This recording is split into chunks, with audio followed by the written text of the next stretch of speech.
Bonjour à tout le monde, bienvenue. Donc pour ceux qui n'ont pas entendu, je proposais à chacun d'entre vous de marquer dans le chat leur météo intérieure et aussi d'où ils viennent, de quel coin du monde ou de quel coin de Suisse ou d'ailleurs ils viennent. Après, pour les petits détails techniques, donc je vous demanderai de couper votre micro quand vous n'avez pas la parole. Et si c'est possible, par contre, d'avoir votre vidéo allumée, c'est toujours plaisant pour les intervenants de voir à qui ils parlent. Voilà, si c'est possible pour vous. Ensuite, s'il y a quoi que ce soit, s'il y a un problème technique, n'hésitez pas à envoyer un message sur le chat, soit à tout le monde, soit à moi en particulier, s'il y a des besoins. Ah oui, pardon, je ne me suis pas présentée. Donc, je m'appelle Barbara Dossal et je travaille pour la plateforme interreligieuse de Genève. Nous co-organisons cet événement. Cet événement qui tombe aujourd'hui, qui est la journée d'action climat interreligieuse mondiale. Et cette journée a été proposée par le réseau Greenface.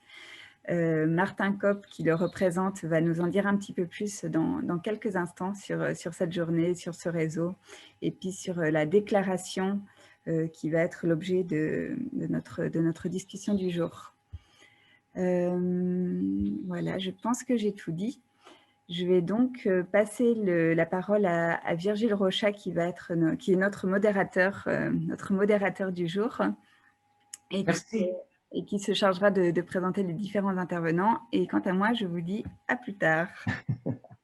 Merci Barbara de cette belle opportunité que nous donne la plateforme interreligieuse de Genève en relation avec Greenpeace grâce à ton travail de coordinatrice et ton sourire.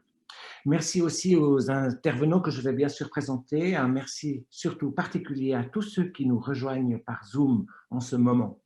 Cette table ronde s'inscrit dans une assez impressionnante manifestation mondiale mise en route par Greenpeace dont Martin Kopp va nous parler.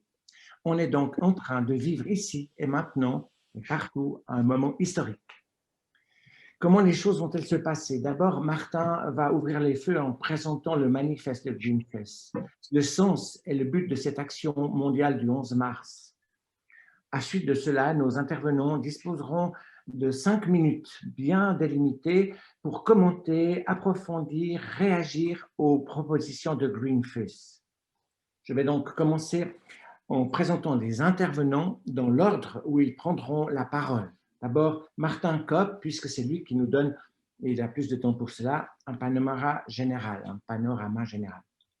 Martin est théologien écologique, chercheur associé en théologie protestante à l'Université de Strasbourg. En parallèle de son activité de recherche et travail avec Greenpeace, à une ONG interreligieuse internationale pour la justice climatique et environnementale. C'est à ce titre qu'il est présent aujourd'hui parmi nous. Il est aussi engagé bénévolement comme membre du Conseil national et président de la Commission écologie, justice climatique de la Fédération protestante de France. Il fut aussi chargé de plaidoyer pour la justice climatique auprès de la Fédération luthérienne mondiale et participa au COP 19-20-21. Est-ce bien cela, Martin? Oui. Après ton introduction, qui va durer une dizaine de minutes, chacun sera invité à réagir en 4-5 minutes maximum. Un petit cling résonnera à la 4e minute. N'ayant aucun critère particulier pour la présentation, j'ai choisi l'ordre alphabétique et c'est M. Eric Kurman pour la communauté juive, Agathe Chevalier pour la communauté bouddhiste, Arthur Dahl pour la communauté Baha'i, Edouard Domen pour la communauté Quaker, Michel Maxime Heger d'enracinement orthodoxe et enfin Christophe Lardet, journaliste. Alors je vais vous présenter un petit peu plus chacun, ça prend un peu de temps mais je crois que c'est important. Eric Ackermann, communauté juive, est le guide spirituel responsable du secteur social ainsi que praticien formateur à l'EMS Les Marronniers. Il est aussi aumônier auprès des HUG, délégué rabbinique. Il officie à la Grande Synagogue de Genève, Beth Yaakov, et y anime des offices et des cours depuis 13 ans. Il est également membre de la plateforme interreligieuse de Genève et la préside depuis 6 ans. Marié, père de 3 enfants, grand-père d'une petite fille, tous installés en Israël. Est-ce bien juste? C'est juste. Merci. Madame Agathe Chevalier, Très sensible dans sa vie personnelle aux questions environnementales, elle a adopté un mode de vie décroissant depuis plusieurs années. Elle est très attentive à respecter toute vie. Agathe Chevalier est présidente du Centre d'études du bouddhisme tibétain, CEBT, de Genève. À ce titre, elle est intervenue plusieurs fois dans les cafés sagesse de l'humanité et au festival Il était une fois. Elle a aussi un intérêt profond pour les questions interreligieuses et pour le Nouveau Testament en particulier. C'est juste? C'est juste, merci. Arthur Dahl, communauté Baha'i, est président du Forum international pour l'environnement et ancien directeur exécutif adjoint du Programme des Nations unies pour l'environnement.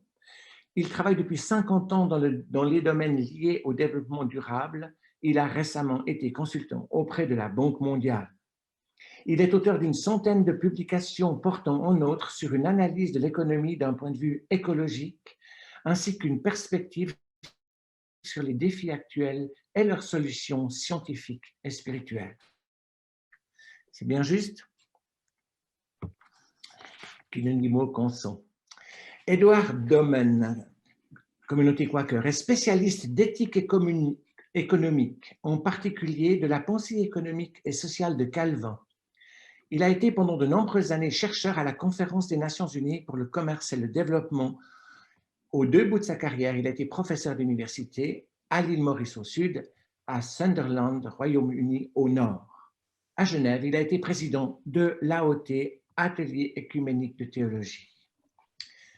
Michel Maxime Heger, sociologue et éco-théologien d'enracinement orthodoxe.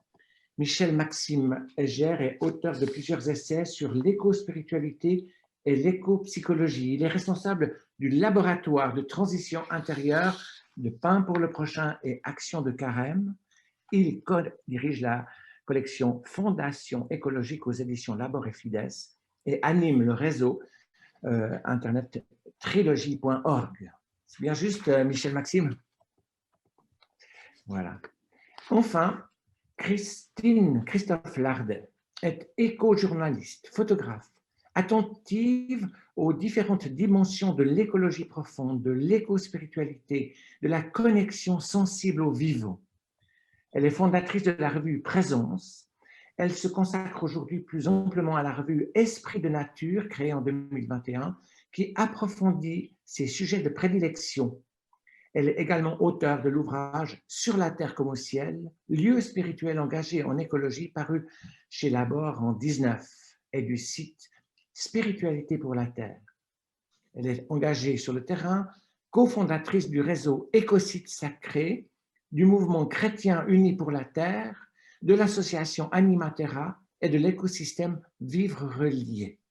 Voilà, tout ça nous permet maintenant de donner la parole à Martin Kopp qui nous présente le programme de Greenface. Merci beaucoup Virgile, merci à Barbara pour ces mots d'introduction et c'est une joie et un plaisir d'avoir été invité par la plateforme à être présent parmi vous et à partager le sens de cette journée qui est coordonnée au niveau international parce qu'il s'appelle le réseau Green Faith International qui dépasse très largement les frontières de notre propre organisation. Nous sommes coordinateurs et facilitateurs, mais ce que nous vivons aujourd'hui ensemble et dans plus de 44 pays, en fait au dernier comptage, on a des événements dans 44 pays, se vit dans une collaboration interreligieuse au niveau mondial. Nous nous trouvons en effet aujourd'hui 11 mars entre deux moments clés. D'une part, le moment qui a eu lieu il y a 15 jours où l'ONU a publié son rapport sur les engagements climatiques actuellement sur la table des États autour du monde, selon lequel... On ne voit pas mon image? Vous me voyez? Ah ok, on m'a dit... Ton image apparaît de nouveau. Bon, tu es de nouveau là. Ah voilà. Ouais. Voilà, tant mieux. Il y a eu une interruption, mais c'est bon. Voilà. Donc je disais le rapport de l'ONU, dont la conclusion était de dire que les engagements dans le cadre de l'accord de Paris, aujourd'hui sur la table, vont mener probablement à moins de 1% de réduction des émissions de gaz à effet de serre d'ici 2030, quand, selon le GIEC et les études scientifiques, il faudrait 45% de réduction si on veut être sur une trajectoire à 1,5 degré à la fin du siècle, et 25% si on veut être à une trajectoire de 2 degrés. Nous sommes donc très loin au niveau international d'être au niveau d'action. Nous sommes aussi à quelques mois, en fait, de la COP26 qui aura lieu à Glasgow en novembre prochain. Non pas technique, mais politique, puisqu'il est attendu que les États revoient à la hausse leurs engagements dans le cadre du fonctionnement de l'accord de Paris. On est donc dans un moment, on dirait un kairos, un moment opportun de relever l'ambition. C'est dans cet esprit-là que nous tenons la journée d'action. J'interviens, on n'entend pas très bien. Au niveau mondial, pour pousser, mettre la pression sur les acteurs et sur nous-mêmes. On n'entend rien, ouais. Il faut passer à quelqu'un d'autre, effectivement. Alors, mon principe de réagir à ce que disait Martin devient difficile pour les intervenants, mais je pense qu'ils se sont préparés et qu'ils ont de quoi s'exprimer. Et puis peut-être qu'après, Martin pourra réintervenir. Ça va comme ça, Barbara? Oui, bien sûr. Alors, on va commencer par Monsieur Ackermann, puisque c'est lui dont le nom commence par A, et ça nous permettra de l'entendre. Alors, bienvenue, Monsieur Ackermann, Eric Ackermann. Merci Virgile. Merci Virgile Rochat. Et merci de nous donner l'occasion de réfléchir, évidemment, sur... c'est pas seulement l'écologie, parce qu'il ne s'agit pas seulement d'un parti politique, mais c'est réellement de l'avenir de la Terre sur laquelle nous, toutes et tous ensemble, essayons de cohabiter, de co-construire. En tous les cas, le respect de l'environnement et de la nature, ce n'est pas qu'une question scientifique, qu'une question technologique, aucune question...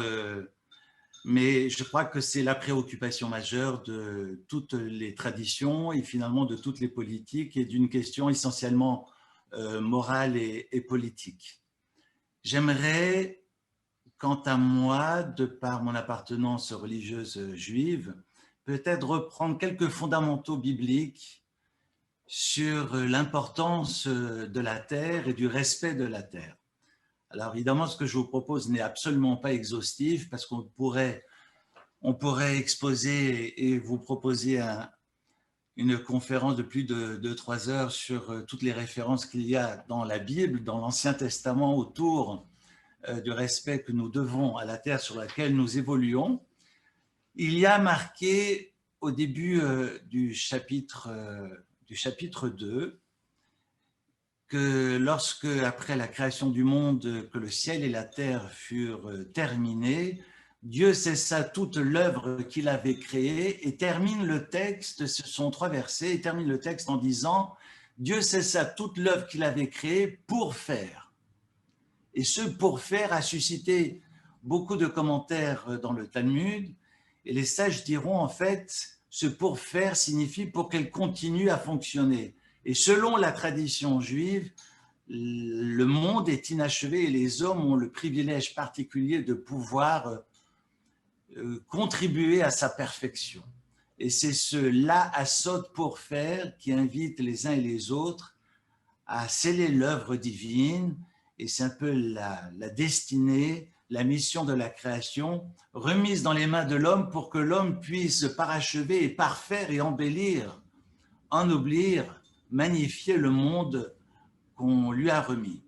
En fait, la finalité de la Torah n'est pas de fournir à l'homme une explication sur la structure du monde, parce que vous remarquerez qu'il y a à peine 31 versets sur la création du monde, alors qu'il s'agit de présenter l'édification du sanctuaire. On a près de 400 versets au début de l'Exode, mi-Exode jusqu'à la fin du 2e livre de la Torah, plus de 400 versets qui présentent toute la construction du sanctuaire, autrement dit de la maison de Dieu. Comme si finalement le monde qui nous est présenté comme la création de Dieu est complètement dépendant du rapport que l'homme entretient avec le monde. Aussi, la création est finalement indifférente aux buts, aux croyances, aux attentes, aux espérances, aux visions de l'homme. Ce qui existe dans l'univers créé n'a pas d'importance ou de signification particulière pour l'être humain, et ce sont seulement les tâches et l'exercice qui incombent à l'homme, les exigences qui lui sont adressées et non pas ce qui lui est naturellement donné, qui sont importantes. Le monde, avec tout ce qu'il contient, n'a pas de sens, n'a pas de signification.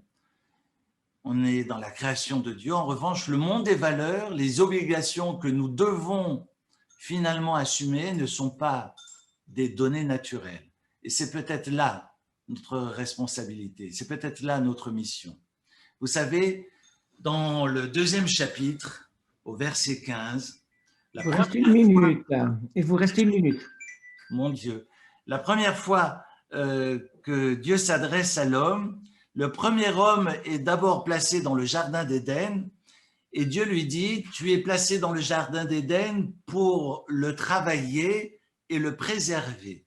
Et donc le travail et la préservation de la terre est la première injonction divine qui est donc exprimée à l'homme. L'être humain est là, c'est pour ça que j'évoque l'idée que l'écologie n'est pas de la politique, mais avant tout la première injonction divine dans l'Ancien Testament. Il y a lieu évidemment de préserver et de redonner du sens à la terre qui nous habite et dont nous sommes les locataires. Voilà, je crois que c'est très bien. C'est un tremplin. On reprendra, c'est frustrant pour vous, mais on reprendra dans le débat entre vous et avec les gens qui sont sur le Zoom. Désolé, c'est toujours difficile. Je passe à Madame, à moins que Martin soit réapparu. Martin est de retour, alors je ne sais pas si ça... Je suis là. Est-ce que vous m'entendez bien là? Beaucoup mieux. Est-ce que c'est mieux? Oui. Bon, je suis vraiment désolé, je vous présente mes excuses, mais j'ai fait 2 Zooms auparavant ce matin et ça a fonctionné. Donc voilà, c'est les mystères aussi un peu de la technique. Merci beaucoup en tout cas pour votre flexibilité. Je reprends donc mon propos et je vous disais qu'on était entre 2 moments clés. D'une part, la publication de l'ONU qui montre qu'on n'est pas du tout sur une trajectoire adéquate, même pour respecter simplement l'objectif des 2 degrés, qui est la limite vraiment inférieure que les scientifiques posent pour une trajectoire qui évite un emballement climatique. Et d'autre part, la COP26 à la fin de cette année. Et donc, nous avons une journée de mobilisation au niveau international qui rassemble, et on est très heureux, plus de 400 événements autour du monde, dans 44 pays au dernier comptage, avec une grande déclaration qui s'appelle « Humanité sacrée, terre sacrée », qui a été signée par plusieurs milliers de personnes, et en particulier 200 représentants religieux de haut niveau. Cette déclaration met en avant 10 grandes demandes, qui commencent par la question de l'énergie, une énergie 100% renouvelable pour toutes et tous, la finance, une finance mondiale alignée sur des valeurs de compassion, une transition juste au niveau des emplois, avec des emplois, une couverture sociale pour toutes et tous, le respect des droits des peuples autochtones, puisqu'il y a plusieurs pays, et dont plusieurs qui sont participants à la mobilisation, où les droits des communautés autochtones ne sont pas respectés, une demande d'hospitalité et de bienvenue généreuse pour les migrants, déjà les réfugiés climatiques, un stop à la pollution climatique en demandant pour 0 émission nette de gaz à effet de serre dans les pays riches d'ici 2030, la protection de la biodiversité avec aucune exploration ou infrastructure d'énergie fossile, la fin de la déforestation, le désinvestissement en demandant aux acteurs politiques mais aussi de foi de retirer leur argent et leurs actifs financiers des entreprises des énergies fossiles, et puis 2 points finaux, d'une part un engagement plus particulier des pays riches en termes de financement et de transfert de technologie, et une prédication des communautés de foi qui soit audacieuse et qui soit prêchée par l'exemple. Nous avons aussi eu, donc aujourd'hui vous vivez la journée de diverses manières en Suisse. En Alsace par exemple, les gens sont invités à vivre une parmi 7 actions personnelles comme jeûner pour le climat, calculer son empreinte carbone, faire des repas bons pour le climat. Au Royaume-Uni, on a des rendez-vous interreligieux dans des mosquées. Aux États-Unis, une initiative de plaidoyer auprès de la ville de New York pour demander qu'une loi climat passe. En Amérique latine aussi, des rassemblements avec notamment en Santiago du Chili, toutes les églises catholiques de la ville et en particulier de la cathédrale Saint-François au cœur de Santiago du Chili qui sonne les cloches pour sonner l'alarme. Voilà donc une belle diversité d'événements, d'initiatives autour du monde pour porter ces 10 demandes et demander que véritablement la fin de l'année soit un moment clé. On le sait, chaque année compte, voire même chaque mois compte pour rester sous les 2 degrés ou les 1,5 degrés de réchauffement climatique. Et nous le vivons comme des acteurs de foi. On sonne l'alarme avec nos différentes manières de produire du son, le chauffard, les cloches, les conques, etc. autour du monde et au sein souvent de moments religieux. Et peut-être que Michel Maxime vous en dira plus tout à l'heure. L'idée étant de vivre une conversion écologique, un changement holistique qui nous intègre l'être et le faire et qui commence dans l'enracinement de nos spiritualités et nos théologies qui se disent de diverses manières selon les traditions. Voilà, j'espère que vous m'avez entendu au moins pour le son sur cette présentation. Je regrette vraiment de ne pas avoir pu montrer mon écran et les photos de ce qui se vit d'ores et déjà, mais je les transmettrai à Barbara pour qu'elle puisse les partager avec vous et parce que vraiment ces photos sont très encourageantes et transpirent la joie. On espère que c'est des événements que nous pouvons vivre selon cet adage de la sobriété heureuse ou de la simplicité joyeuse. On s'engage pour un monde qui donne envie, pas simplement pour répondre à la menace. Merci beaucoup pour votre attention et mes excuses pour ces difficultés techniques. Merci beaucoup, Martin. C'est excellent. Et sans l'image, le son était parfait. On est enthousiaste et heureux que tu sois engagé là-dedans. Et ça suscite aussi évidemment des réactions. Et on continue avec notre panel en écoutant Madame Agathe Chevalier. Voilà, vous avez la parole, Madame Chevalier. Merci beaucoup, merci beaucoup. Je suis très heureuse aussi de participer à cet événement. C'est vraiment, ça fait chaud au cœur parce qu'on voit que des nouvelles qui sont assez difficiles concernant l'environnement et j'ai toujours un grand besoin que la spiritualité s'affirme face à ça. Donc, c'est vraiment un grand plaisir de participer à ce panel au nom très modeste de ma compréhension du bouddhisme. Alors, par rapport à la déclaration qui est faite par Green Faith, en fait, on est vraiment tout à fait dans le cadre de ce que dit le bouddhisme, parce que le bouddhisme a pour objectif d'éviter la souffrance. Donc là, on a de quoi faire vu la quantité de souffrance qu'il y a dans le monde. Et puis, la première injonction du Bouddha, c'est de ne pas tuer n'importe quelle forme de vie. Donc, toute forme de vie est considérée comme quelque chose de précieux, que ce soit la mienne ou celle d'un insecte, sur le principe qu'en fait, on a tous envie de vivre et que donc, on n'a pas à décider qui a plus envie qu'un autre. On peut dire ça de façon très résumée, voilà, on pourrait dire ça. Après, si on regarde les choses, si on essaie d'interpréter la situation actuelle, le bouddhisme tibétain, entre autres, définit 5 sortes de dégénérescence qui sont vraiment frappantes à notre époque. C'est la dégénérescence du climat, des maladies, de la souffrance, mais aussi la dégénérescence psychique des êtres qui ont des émotions, qui ont beaucoup de mal et de plus en plus de mal à gérer. Et puis, ce que ça amène d'incapacité à raisonner. C'est une autre forme de dégénérescence aussi qui est l'incapacité de prendre du recul et de rester dans la raison pour voir qu'on va dans le mur, par exemple. Et puis, toutes ces croyances au complot, etc., on peut penser que ça vient de ça aussi, de cette incapacité au raisonnement, en fait, à comprendre qu'on est dans une situation qui ne tient pas la route. Donc, on a ça dans le bouddhisme. Et puis, on peut se demander du coup d'où ça vient, que le bouddhisme est toujours très pragmatique là-dedans.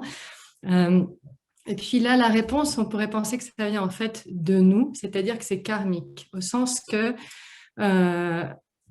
tout ce qu'on vit comme conséquences, comme conditions actuellement, sont des conséquences de nos actes, de notre attitude intérieure, de notre karma, pour le bouddhisme.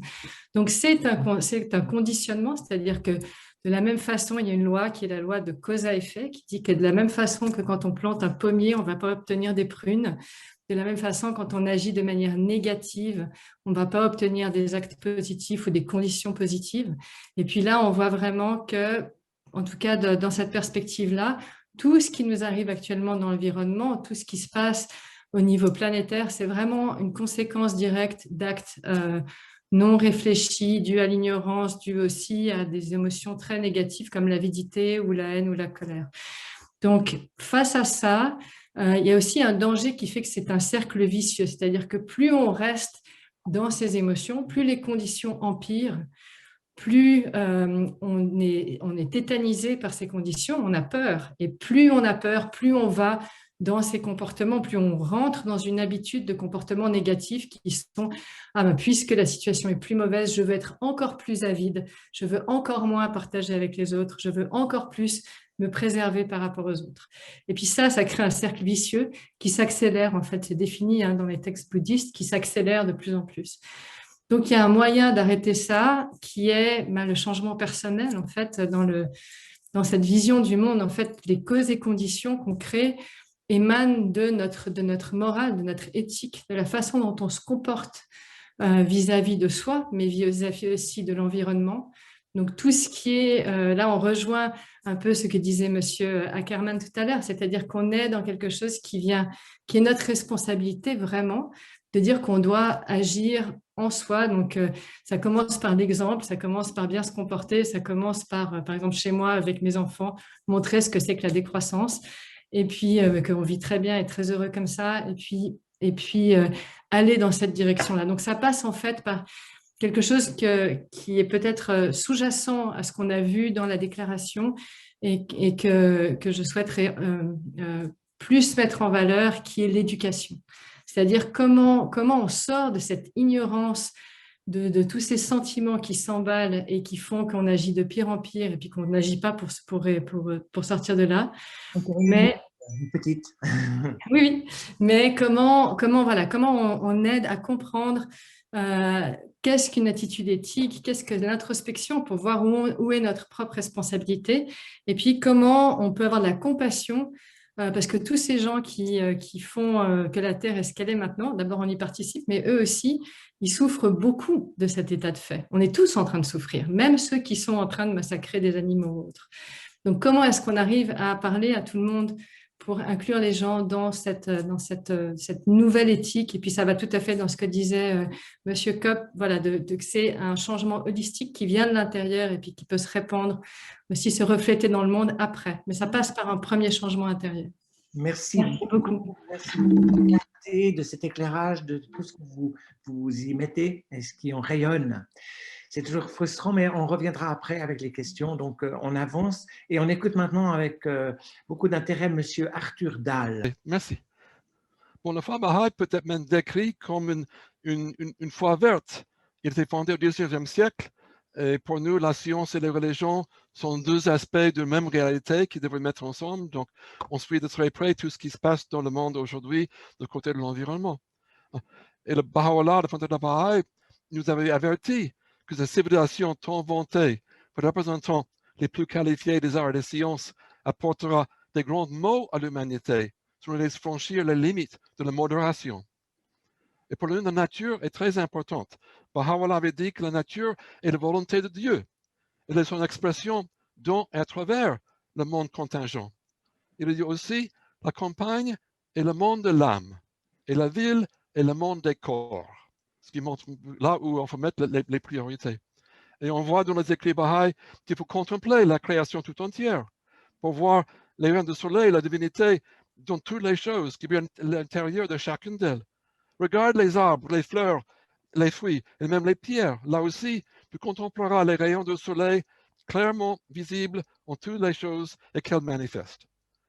On a aussi des critiques de l'économie qui abandonnent sans pitié des millions d'affamés au libre jeu d'un système de marché qui aggrave sans cesse, sans conteste, la misère de la majorité de la race humaine, tout en permettant à d'infimes minorités de vivre dans une aisance que nos ancêtres ne pouvaient même pas imaginer. Donc, on nous demande de conceptualiser toute une nouvelle organisation des affaires humaines et le rôle de l'économie dans ce système. L'inaptitude à restituer l'économie dans le contexte plus vaste de l'existence sociale et spirituelle de l'humanité a mené à un matérialisme virulent dans les régions économiques les plus avantagées du monde et la persistance de l'état de manque parmi la grande majorité des peuples du monde. L'économie doit servir les besoins des peuples. Donc, on fallait mettre au point des modèles économiques qui considèrent les êtres humains les uns par rapport aux autres et le rôle central qui joue la famille et la communauté dans le bien-être social et spirituel. De tels systèmes économiques seront de nature fortement altruiste et coopérative. Ils fourniront des emplois utiles et aideront à éradiquer la pauvreté dans le monde. Donc, nous avons toute une vision de ce monde transformé dont les déclarations nous parlent. Parce que pour nous, c'est le central de ces changements qu'il faut faire aujourd'hui. L'unité de la race humaine, telle que le conçoit Baha'u'llah, implique l'établissement d'une communauté universelle où toutes les nations, races, classes et croyances seront étroitement et définitivement unies. Un système de fédération universelle qui régit le tiers entier, exercera sur ses ressources d'une ampleur inimaginable, une autorité abri de toute discussion. Un système qui tendra à l'exploitation de toutes les sources d'énergie disponibles à la surface de la planète. Tel est le but vers lequel les forces unifiantes de la vie poussent l'humanité. Donc, en conclusion, les écritures Baha'i décrivent la nature comme un miroir du sacré. Elles enseignent que la nature doit être valorisée et respectée. Elle doit soutenir les efforts de l'humanité pour promouvoir une civilisation à l'avancée perpétuelle. Toutefois, eu l'égard de l'indépendance de tous les segments de la nature et l'importance de l'évolution et de la diversité, aucun effort ne doit être ménagé afin de conserver la Terre, sa biodiversité et son ordre naturel. Donc, en tant que tributaire ou régisseur des vastes ressources de la diversité biologique de la planète, l'humanité doit apprendre à exploiter les ressources naturelles de la Terre, qu'elles soient renouvelables ou non, d'une manière qui en assure le caractère durable et équitable jusque dans l'avenir lointain. Cette régie exigera une connaissance pleine et entière des conséquences écologiques possibles afférentes à toute activité humaine. Elle obligera l'humanité à tempérer ses actions avec la modération et l'humilité. Ce ne sont pas les mots qu'on entend très souvent dans les mots de politiciens ou économistes, malheureusement.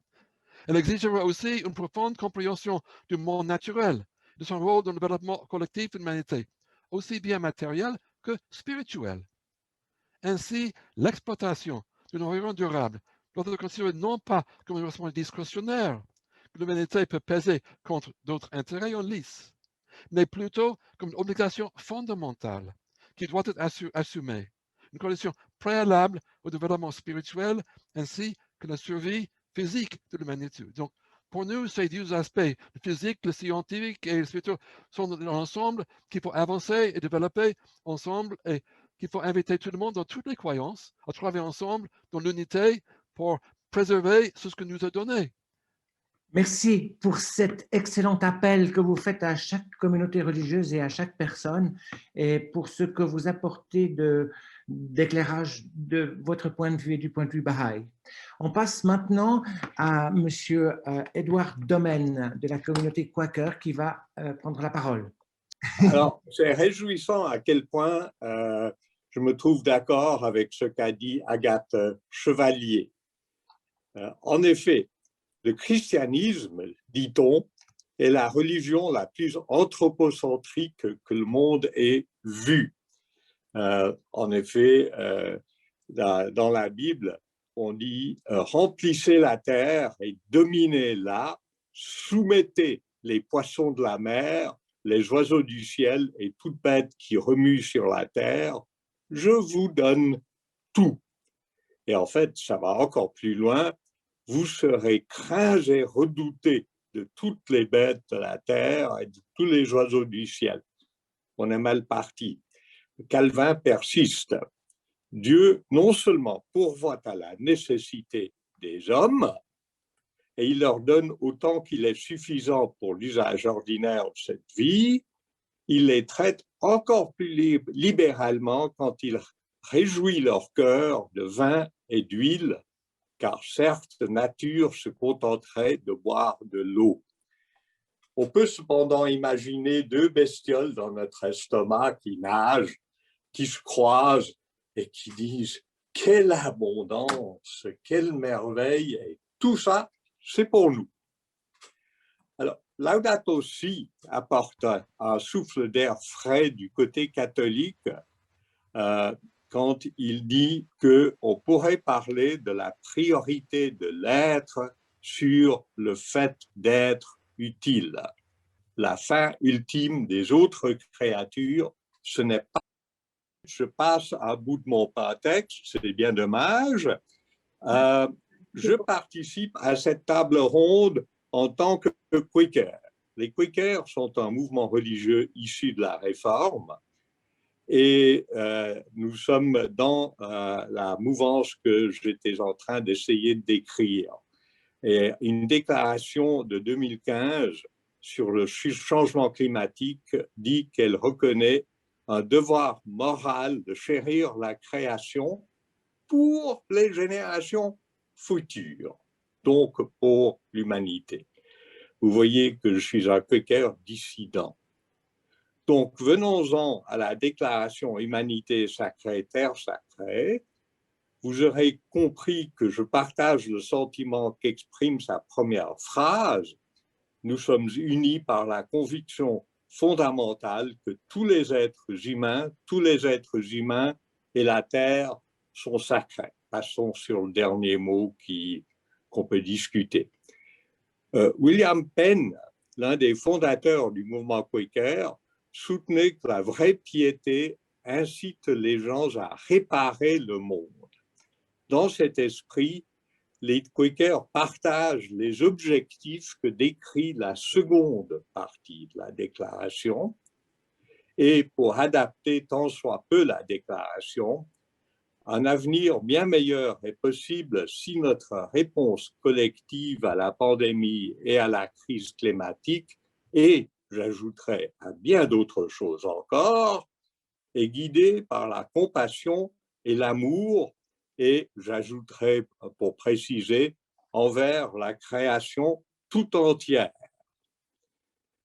Les Quakers suisses, les Quakers sont en train eux-mêmes de rédiger un texte qui va dans le même sens que la déclaration de Greenpeace, Green Faith, mes excuses, et cette déclaration, après offre une série de recommandations précises et pratiques qui vont dans le même sens, comme je dis, que ceux de Green Faith. Voilà, j'espère que j'ai néanmoins pu rester dans les limites. Je suis dommage pour la perte d'une partie de mon texte. Merci beaucoup, Édouard. Et je propose de donner la parole à Michel Maxime Heger. Pour moi, c'est bon, vous m'entendez? On t'entend. Voilà, bon. Merci à Virgile de me faire signe si peu, sinon je vais essayer de tenir dans le temps.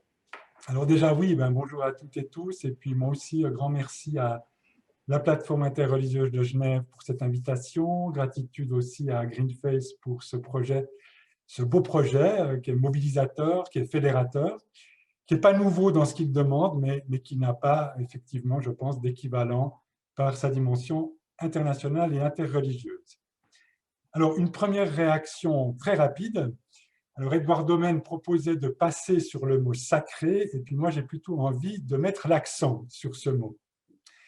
Parce que ce qui m'a touché, c'est précisément le titre et la première phrase de la déclaration, donc le titre « Humanité sacrée, terre sacrée », donc le mot « sacré » revient 2 fois, et puis la première phrase, justement, que Édouard a citée. Alors, j'ai rencontré, pourquoi ça m'a touché? Parce que moi, j'ai rencontré tellement de crispation dans les milieux chrétiens à l'évocation du mot sacré à propos de la nature, que j'ai été étonné, mais aussi en fait très réjoui de le trouver en si bonne place dans ce texte. Et pour moi, cette sacralité de la terre, de la nature, du vivant, c'est justement l'une des clés de la strate spirituelle de cette transition, alors juste, globale, mondiale, nécessaire, dont on parle justement la déclaration.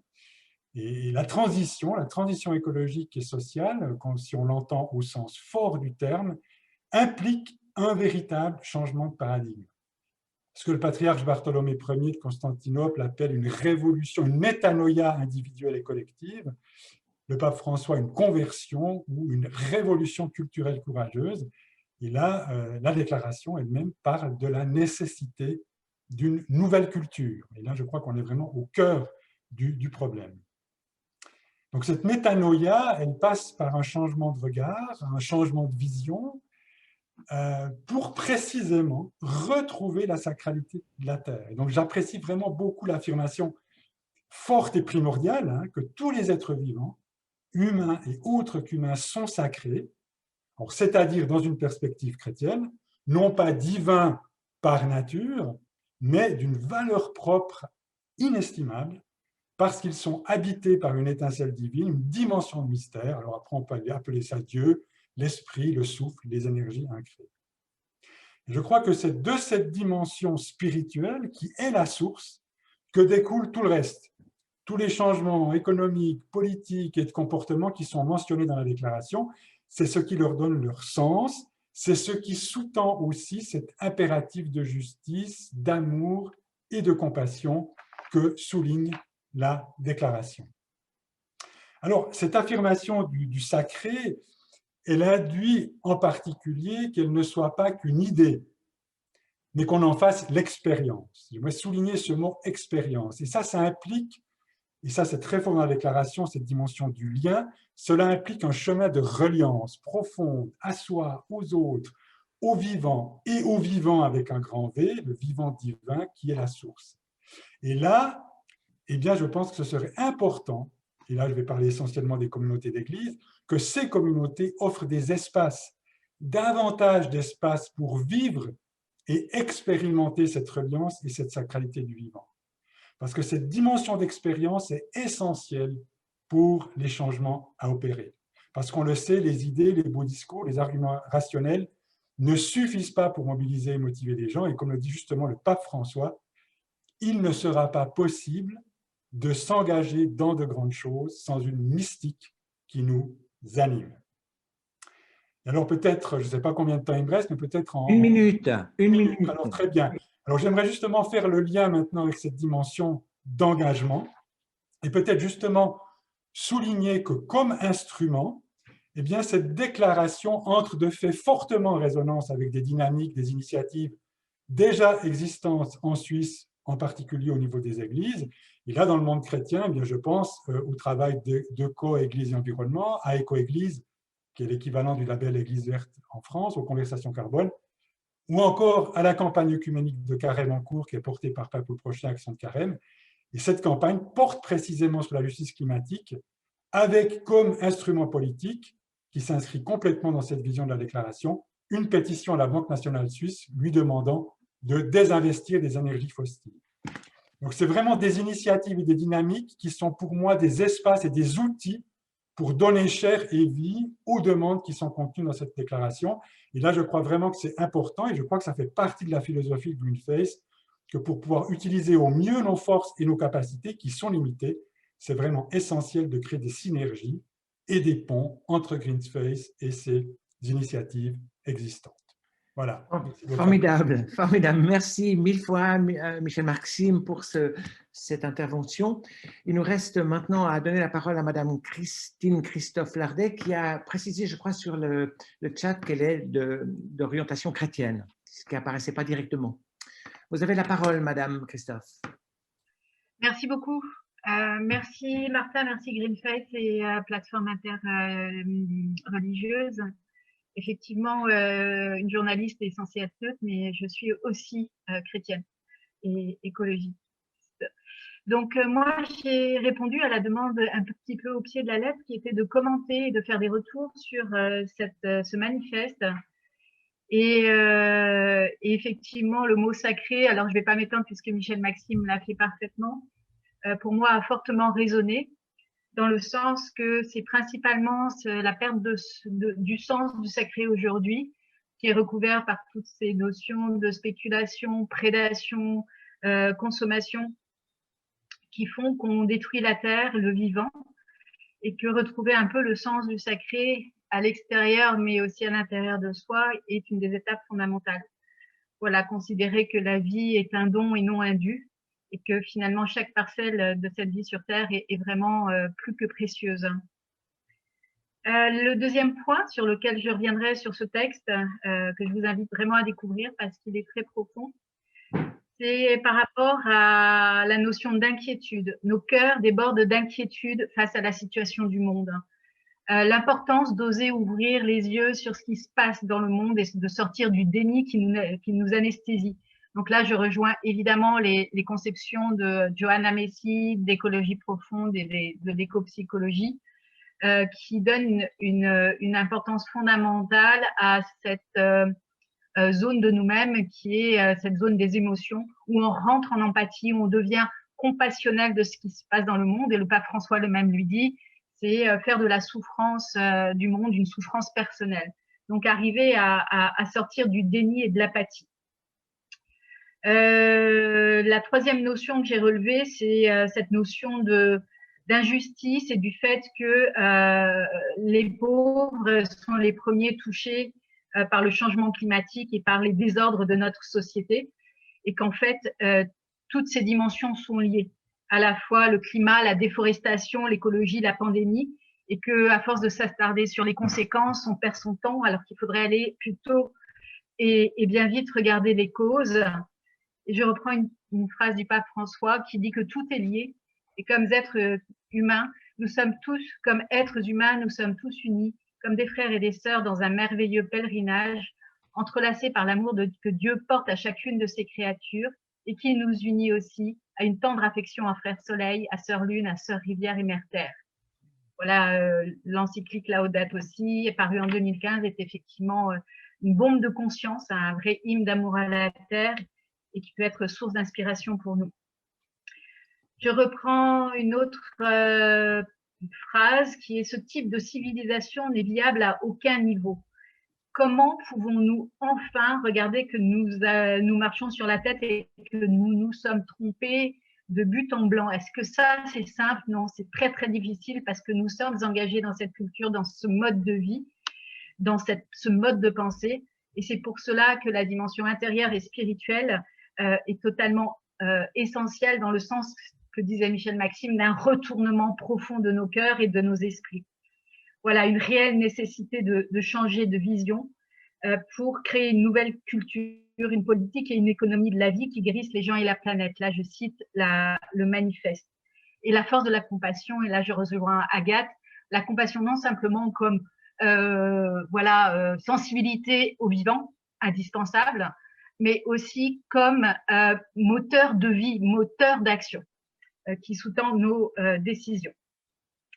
Je recense dans ce texte une révérence commune pour la vie, c'est-à-dire développer en contrepoint de cette société qui détruit la vie, une civilisation et une culture dont le but essentiel est de préserver, nourrir et soutenir la vie. Voilà, la vie bonne est faite de liens entre nous et avec l'ensemble de la nature. Cette notion de fraternité cosmique, de fraternité universelle, sortir de l'anthropocentrisme, et aller vers, oui, aime ton prochain comme toi-même, mais dans le sens d'une communauté élargie. Voilà, je vais passer certains autres détails. Le fait aussi que nous avons un rôle personnel à prendre face à cette crise, mais aussi que les responsables spirituels et les traditions d'une façon générale ont un rôle à jouer, un engagement, une parole forte à prendre, et que l'initiative de Green Faith, parmi d'autres, mais qui est très fédératrice et très importante à mon sens, parce que c'est une crise mondiale et il faut une réponse mondiale. Voilà. Ensuite, l'intuition que toutes les spiritualités portent dans leur fondement des réponses et des ressources à la crise globale. Elle n'est pas que écologique, elle est spirituelle, psychologique, sociétale. Voilà. Et que nous pouvons nous retourner à la fois intérieurement vers cette profondeur et extérieurement vers ces traditions qui portent cela en germe. Merci beaucoup, Madame Christophe, de votre intervention. Le temps a passé, il y a eu quelques éléments un peu techniques qui nous ont un peu freinés. Donc, moi, je propose qu'on passe tout de suite au salon. Vous pourrez parler entre vous, puisque vous n'êtes pas dans un salon, de vos questions. Et puis, on aurait maintenant, je me tourne vers Barbara, 10 minutes de petits groupes et ensuite 20 minutes pour étendre le débat avec tous les gens qui sont là. Est-ce que ça irait, ça, Barbara? Oui, d'accord, on peut faire. Donc, la proposition, c'est que maintenant, vous ayez tous 10 minutes. On va vous regrouper de manière aléatoire dans des petits salons de 3 à 4 personnes. Et peut-être vous pouvez discuter ce en quoi, enfin déjà, votre position, ce en quoi ce qui vient d'être discuté vous fait écho.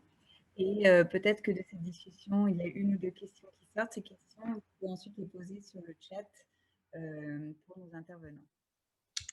Alors, bienvenue à tous ceux qui sont en train de revenir des salons. J'espère que vous avez passé un moment enrichissant, que le thé et les petits gâteaux étaient bons. Est-ce qu'on peut déjà avoir de l'un ou l'autre salon une question qui remonterait jusqu'à notre table ronde? Prenez la parole, ouvrez votre micro si vous pouvez. Une question?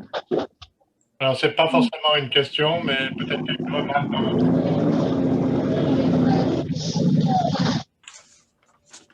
Vous m'entendez là, ça va? Oui. De temps en temps. Oui.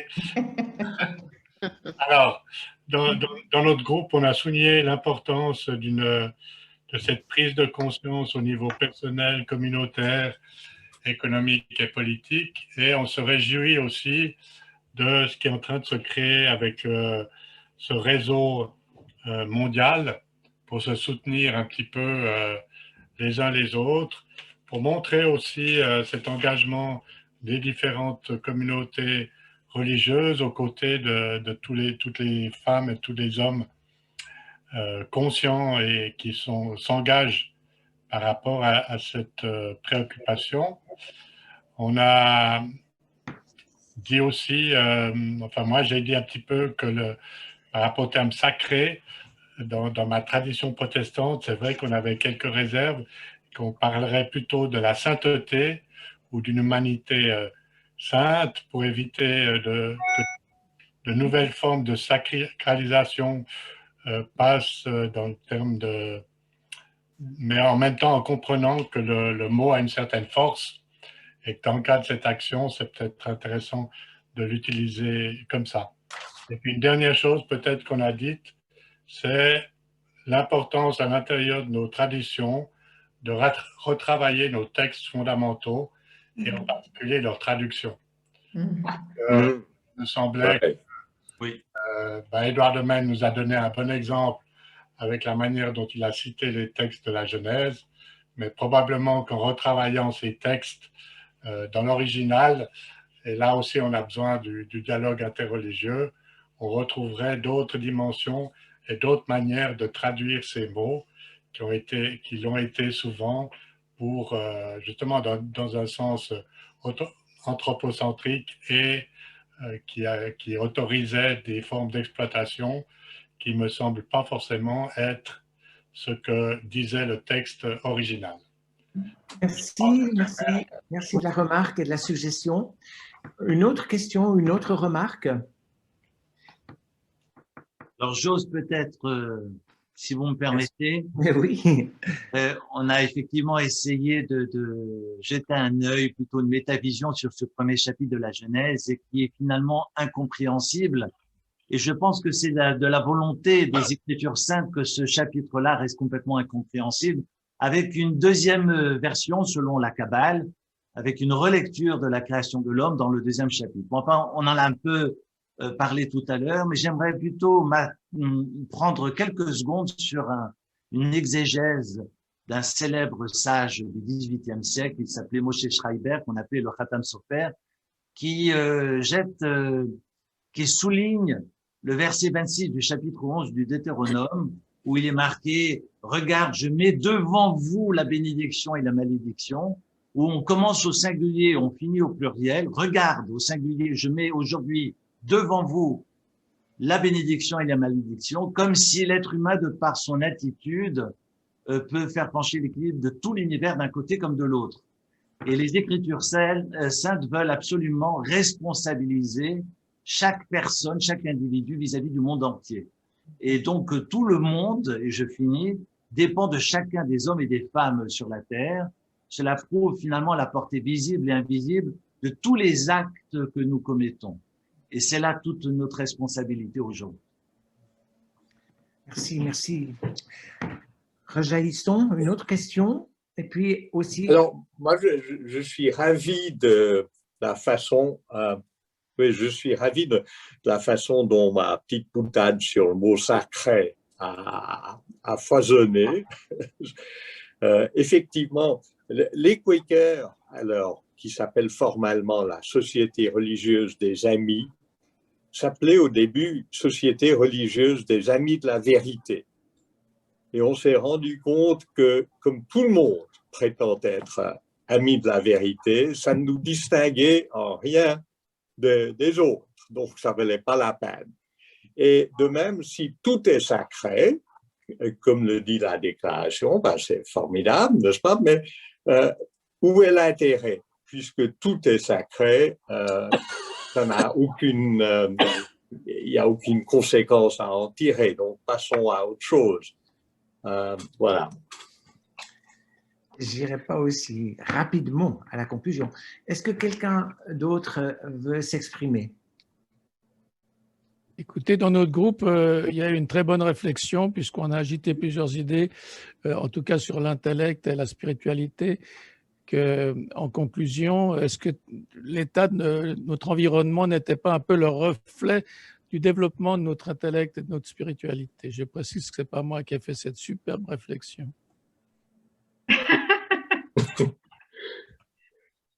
Peut-être que Michel Maxime va hocher du chef. Oui, bien sûr, oui. Allô? Oui, on vous entend. On vous entend. Je ne sais pas qui c'est qui cause, mais... C'est Stéphane Bodin. OK. Juste pour développer un peu cette idée qu'on a peut-être intérêt à quitter cette habitude de séparer en nous la matière et l'esprit. En fait, tout ça, l'être humain, c'est un tout et c'est deux manières d'exprimer la même chose. Et c'est ce que je voulais dire. Et c'est pour ça que l'environnement, en fait, il n'est que le résultat de notre développement spirituel dans ce sens-là. C'est pareil. Il nous revient de spiritualiser la matière. Et c'est important d'avoir une conception qui n'est pas dualiste entre le corps et qui sépare le corps et l'esprit, mais plutôt comme nous l'a dit il y a longtemps Spinoza, c'est un tout. C'est un tout. Et donc, il faut voir l'environnement comme le reflet exact de nos pensées, parce qu'on a un pouvoir que n'ont pas les animaux sur l'environnement de le modifier. Et si on modifie un peu nos pensées, on modifiera notre environnement. Je pense que Niels... Ça va tout à fait dans le cadre du bouddhisme, ça, effectivement. Et dans le cas de Niels Filius, il nous entend, il réagit à ça, j'imagine. C'est simplement ce que tu dis dans ton bouquin. Merci Virgile. Au cas où vous ne saviez pas. Oui, en tout cas, moi ça me parle très fort, cette notion de réinvestir au fond l'ensemble de la réalité d'une dimension alors sacrée, sainte, enfin en tout cas, c'est ce qui nous permet au fond aussi de contempler la nature comme étant le lieu de la révélation aussi. Hein. On n'a pas seulement la Bible ou des textes sacrés, on a aussi la nature comme lieu de parole de Dieu.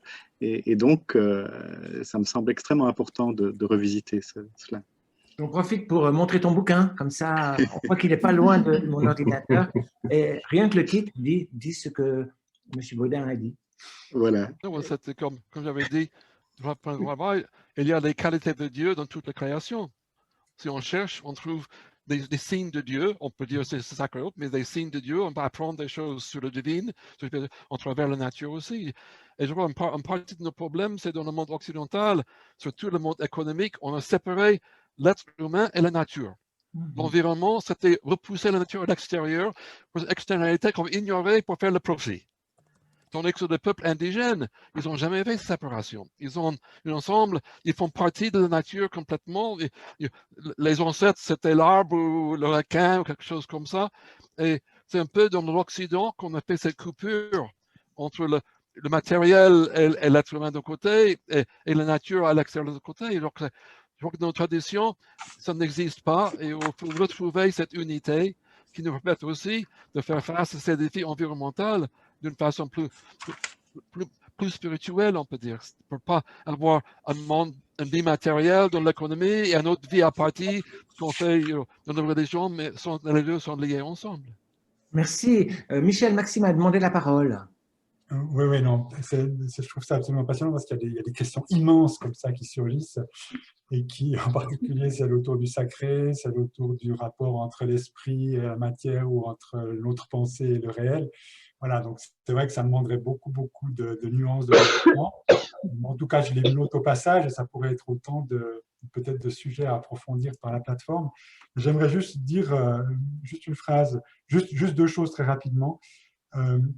D'abord, voilà, sur la question du sacré, alors c'est vrai que je pense que c'est un mot qui doit être aujourd'hui revisité et que, en tout cas, dans une perspective chrétienne, parce que c'est très présent dans la tradition orthodoxe orientale, cette dimension du sacré, on n'a pas vraiment, c'est pour ça que j'ai dit que ce n'est pas une divinisation, je veux dire, c'est pas parce qu'on a, le sacré ne veut pas dire, si on dit que la nature est sacrée, qu'elle est divine par essence. Donc il y a vraiment cette distinction à faire et on est clairement dans un sacré relationnel, c'est-à-dire qu'en fait, ce sacré se manifeste à travers la qualité et la profondeur de relation qu'on aura avec toute chose.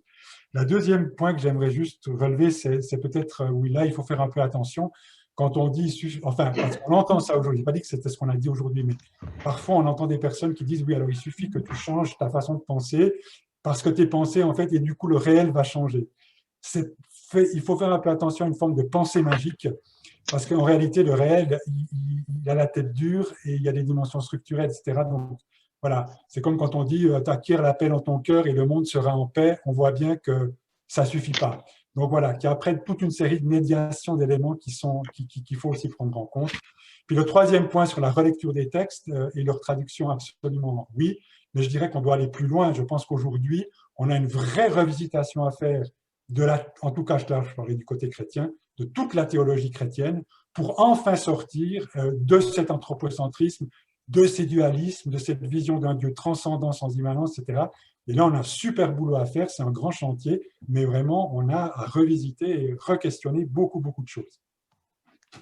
Agathe demande la parole, oui. Oui, j'aurais voulu rebondir sur ce que disait Michel Maxime. Effectivement, je suis tout à fait d'accord, ce n'est pas une question de pensée magique. Dans l'enseignement du Bouddha, on insiste beaucoup sur la force de l'habitude et de l'entraînement. On a, avant, dans mon cursus spirituel, j'avais plutôt tendance à prendre la compassion et puis l'amour comme quelque chose qui allait de soi et qui allait de soi pour tout le monde.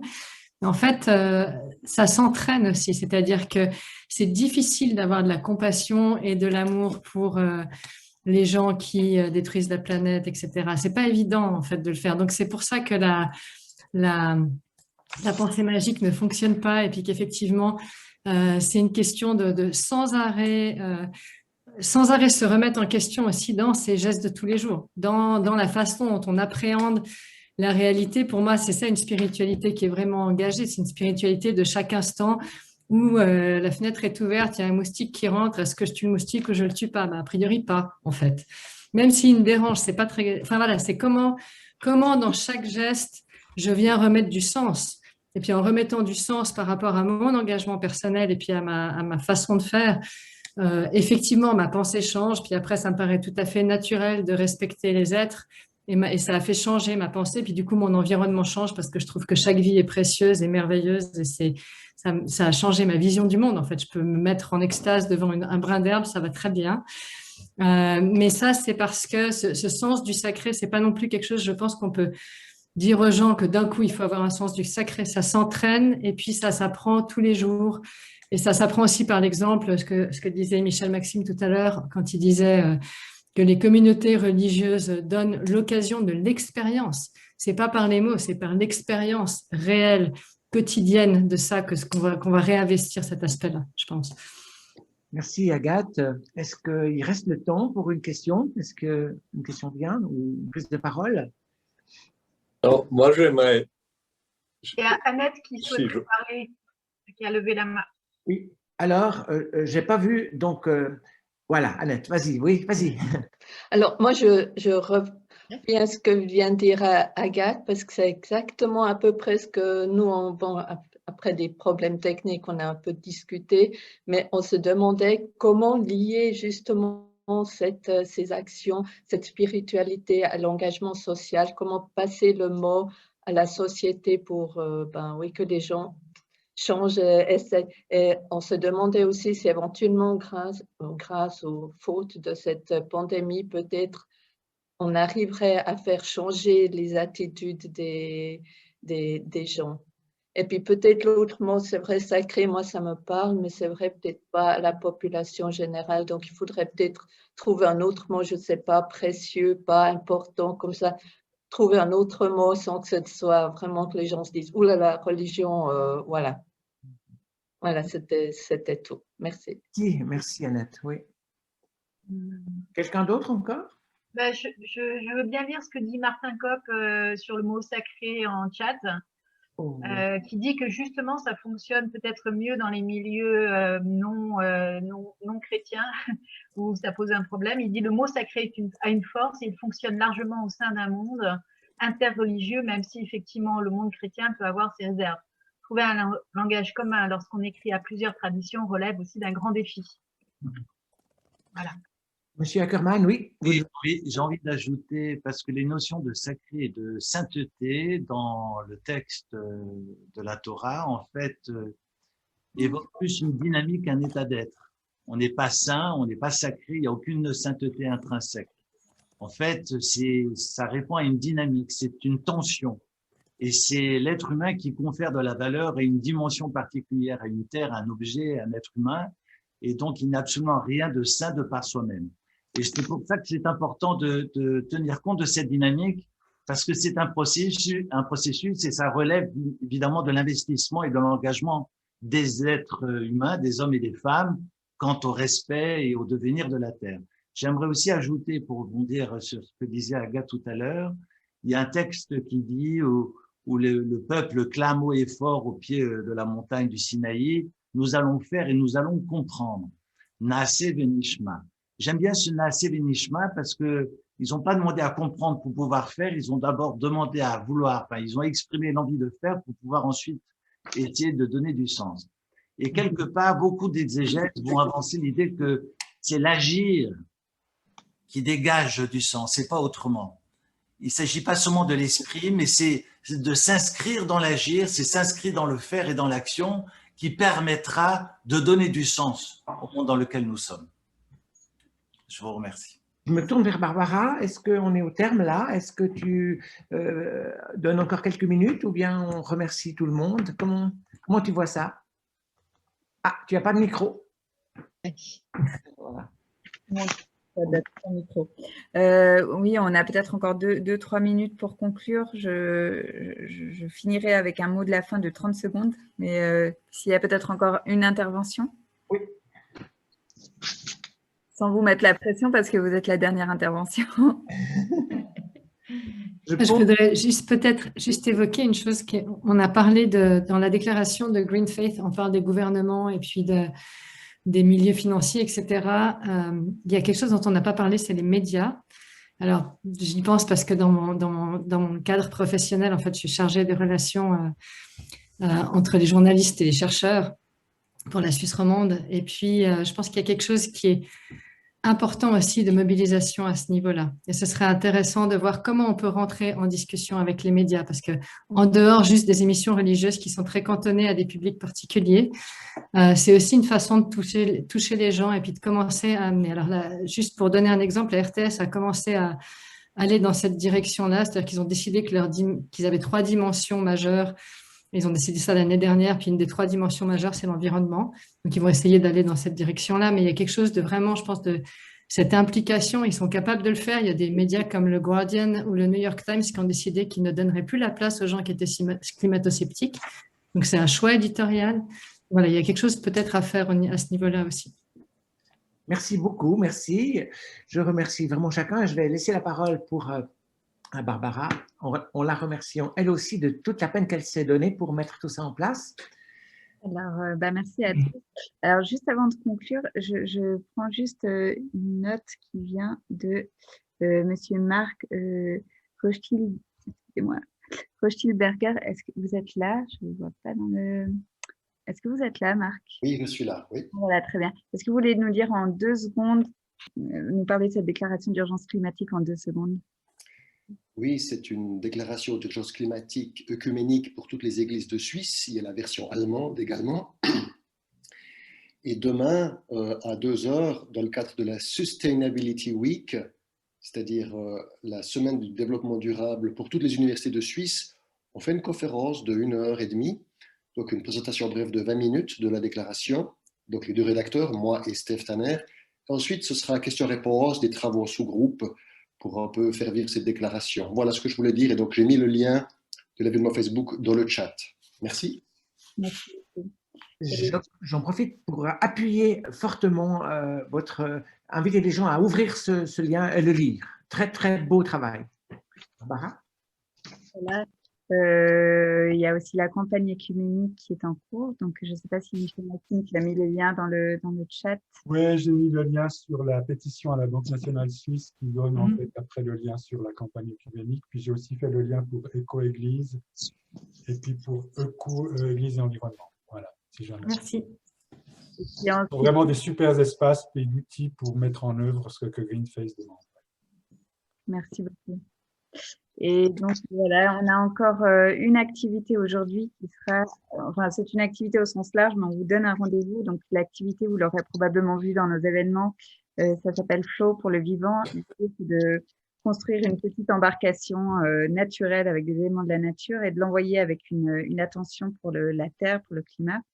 Ah, je vois que Christine nous montre son bateau.